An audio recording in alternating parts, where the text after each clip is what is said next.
Hail, and welcome back to my Magical System series. Today we will be delving a little bit further into Servitors, so I suppose that is welcome to Servers 102.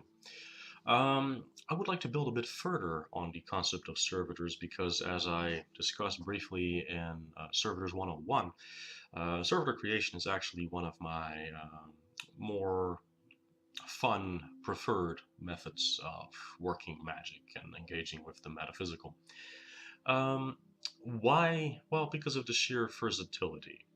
There's also the issue of, well, if you really want to get shit done, regardless of, you know, whatever your goal is, a servitor is in many ways very malleable, very capable of being exactly adjusted and specified to your specific desired task.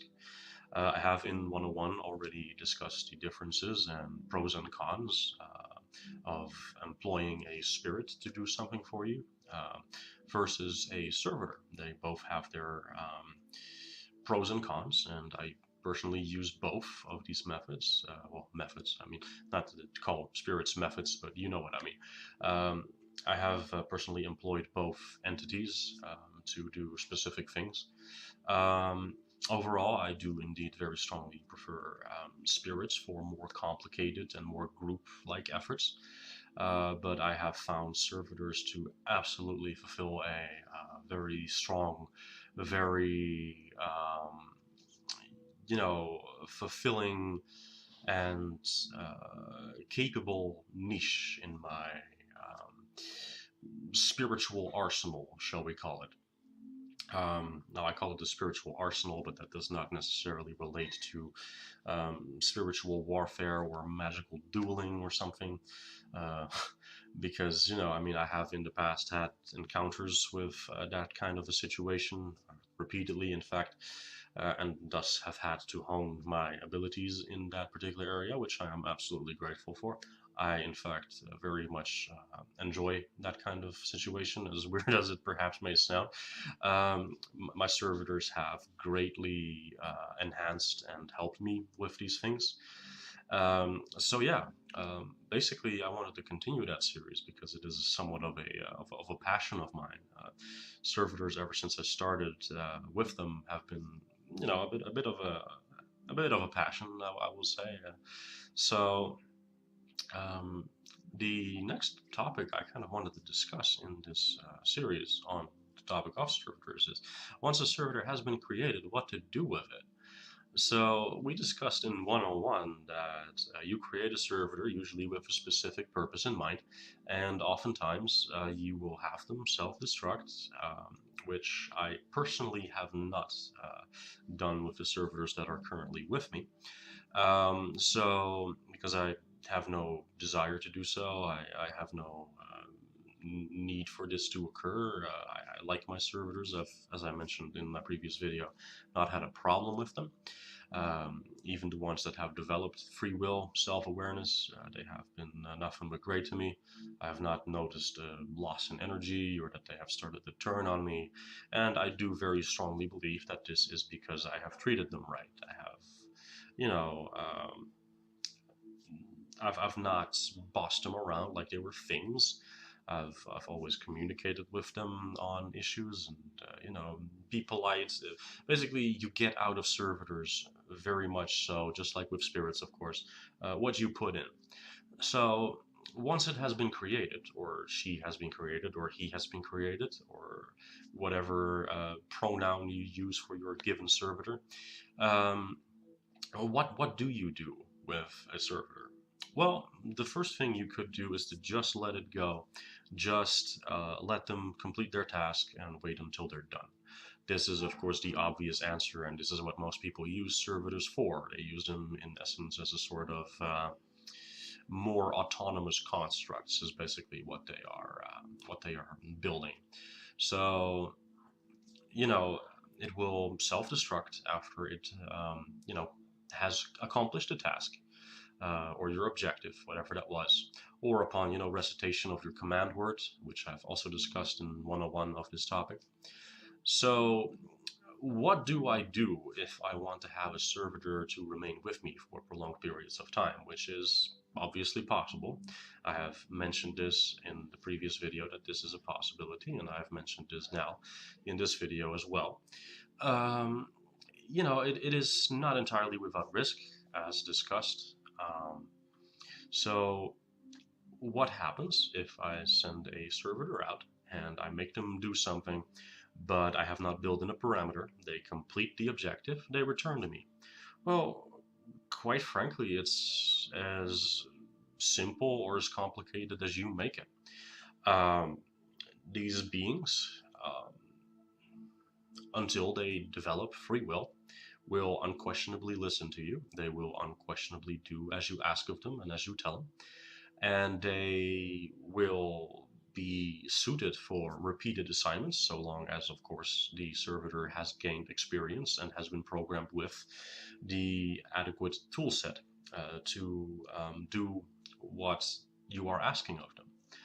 For example, you do not want a completely naked um, companion spouse servitor to go off into battle without having equipped them with adequate weaponry and or protection.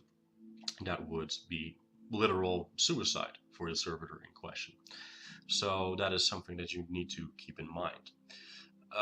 It is possible that a servitor can be reused or reassigned over and over until the day you die, until they get destroyed, or until even into your next lives. Like I mentioned in my previous video, I have a servitor that has been with me since the very life that I made my runic contract with Lord Agaris. Um, as I have discussed throughout my Elder Futhark Rune Divination 101 series. He is completely self-aware. He is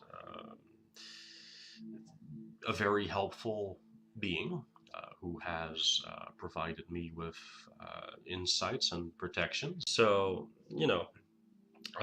it is quite possible to have a servitor become self-reliant, self-aware, without this going wrong.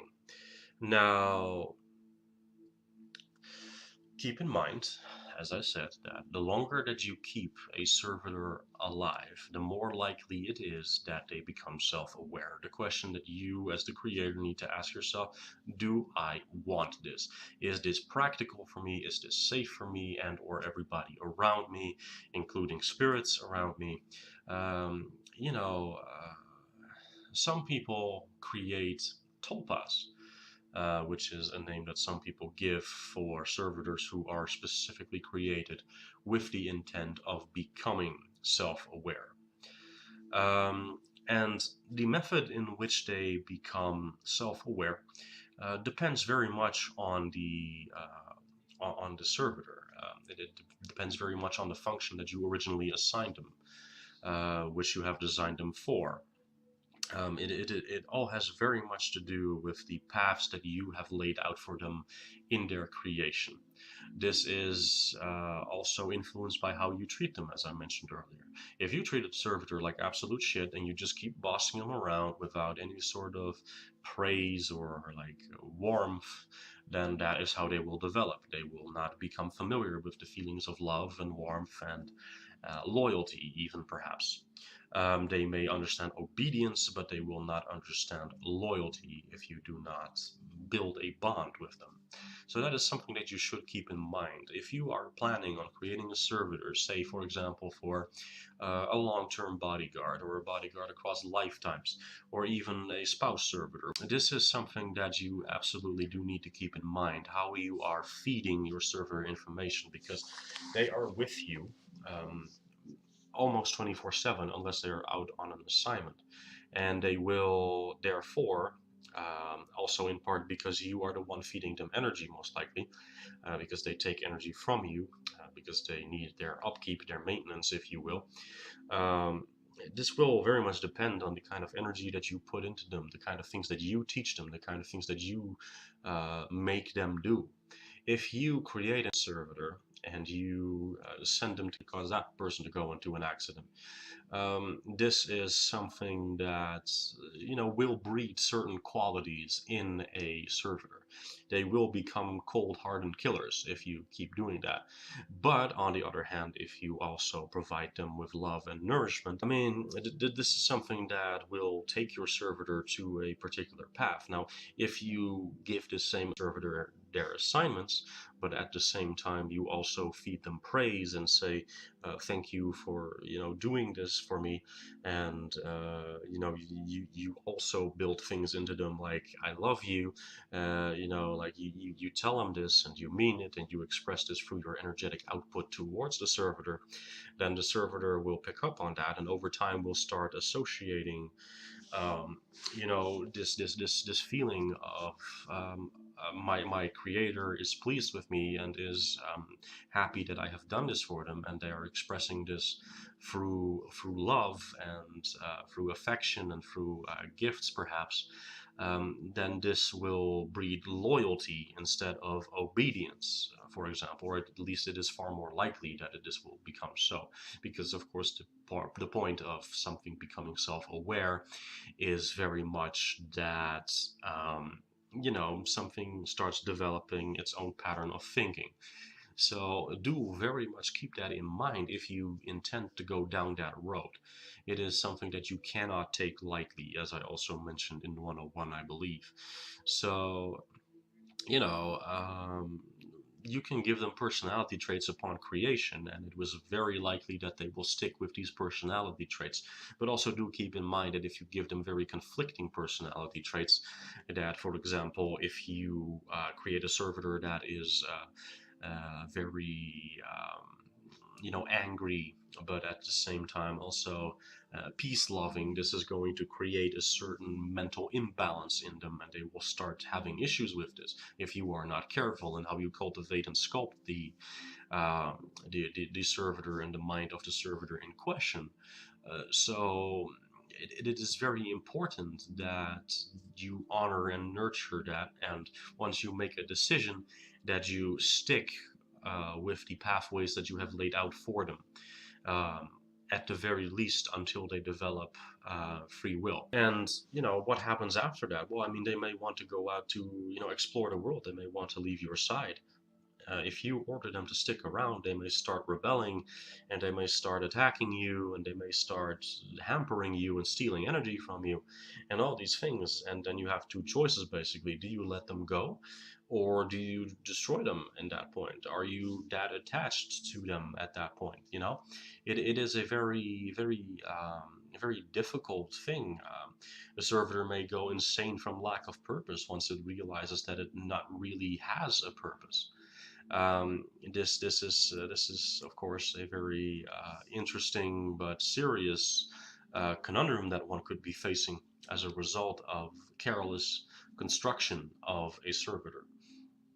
And it is at the end of the day up to you as the practitioner to claim responsibility for such a thing. So that concludes all I had to say on this particular topic on what to do with a servitor in the long term and what to do after they are created, after they perhaps fulfill their initial assignment.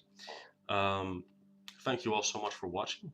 And the next time we will be discussing servitors, I will likely be going more in depth on the topic of creating a spouse for yourself in the terms of from the servitor perspective, so that you know that that is a possibility as well and what you need to look out for in that regard.